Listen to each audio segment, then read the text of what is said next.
Dalam nama Bapa, Putra, dan Roh Kudus, amin. Ibu bapak, saudari-saudaraku yang terkasih, salam bantul kasih, berkah dalam. Kembali kita berjumpa dalam renungan harian hari ini Kamis 13 Agustus 2020. Kita akan mengambil dari Injil Matius bab 18 ayat 21 sampai bab 19 ayat 1. Sekali peristiwa datanglah Petrus kepada Yesus dan berkata, "Tuhan, sampai berapa kali aku harus mengampuni saudaraku jika ia berbuat dosa terhadapku? Sampai 7 kalikah?" Yesus menjawab, "Bukan hanya sampai 7 kali, melainkan sampai 70 kali 7 kali. Sebab hal kerajaan surga itu seumpama seorang raja yang hendak mengadakan perhitungan dengan hamba-hambanya. Setelah ia mulai mengadakan perhitungan, dihadapkanlah kepadanya seorang yang berutang 10.000 talenta. Tetapi karena orang itu tidak mampu melunasi utangnya, raja lalu memerintahkan supaya ia beserta anak istrinya dan segala miliknya dijual untuk membayar utangnya. Maka bersujudlah hamba itu dan menyembah dia, katanya, 'Sabarlah dahulu, segala utangku akan kulunasi.' Tergeraklah hati raja oleh belas kasihan akan hamba itu, sehingga hamba itu dibebaskannya, dan utangnya pun dihapuskannya. Tetapi ketika hamba itu keluar, ia bertemu dengan seorang hamba lain yang berutang 100 dinar kepadanya. Kawan itu segera ditangkap dan dicekik, katanya, 'Bayarlah utangmu.' Maka sujudlah kawan itu dan meminta kepadanya, 'Sabarlah dahulu, utangku itu akan kulunasi.'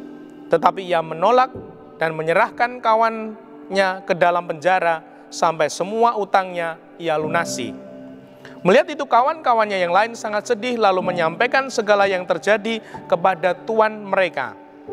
Kemudian raja memerintahkan memanggil orang itu dan berkata kepadanya, 'Hai hamba yang jahat, seluruh utangmu telah kuhapuskan oleh karena engkau memohonnya.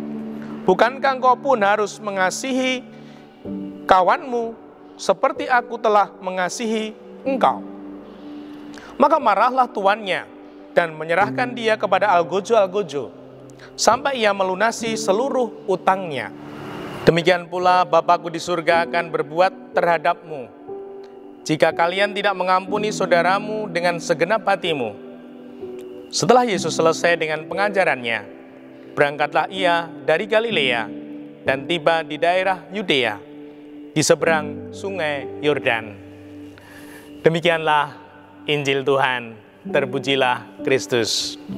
Saudari-saudaraku yang terkasih, ini sabda Tuhan yang sudah menjadi hafalan kita. Kalau mau mengampuni, berapa kali? Tidak hanya 7 kali, namun berapa? 70 kali 7 kali. Nah, mungkin ada juga yang sering mengatakan, mengampuni 1 kali saja itu tidak mudah. Lah kok Tuhan mendorong kita, memerintah kita untuk mengampuni semua saudara, sahabat kita ini 70 kali 7 kali. Harus bagaimana? Nah, namun inilah keutamaan seorang yang mau bertekun dalam Tuhan, mengikuti Tuhan, menghayati cinta kasih Tuhan. Dan inilah salah satu keutamaannya, mampu mengampuni, memaafkan. Nah, untuk itu kita bisa belajar dari sikap mulia kanak-kanak. Ada 12 ya. Kemarin kita belajar 12 sikap mulia anak-anak, dan salah satunya adalah mudah memaafkan. Anak-anak itu jarang kok menyimpan benci dendam, tidak ada balita atau anak-anak yang menyimpan benci dan dendam pada teman, pada saudaranya. Nah, semoga kita pun belajar untuk tidak menyimpan sakit hati, menyimpan kesalahan orang, menyimpan benci, dendam pada saudara, sahabat kita. sehingga hidup kita lebih plong, lebih enak. Dan dengan demikian, ketika saudara sahabat kita ini minta maaf, kita akan lebih mudah memaafkan.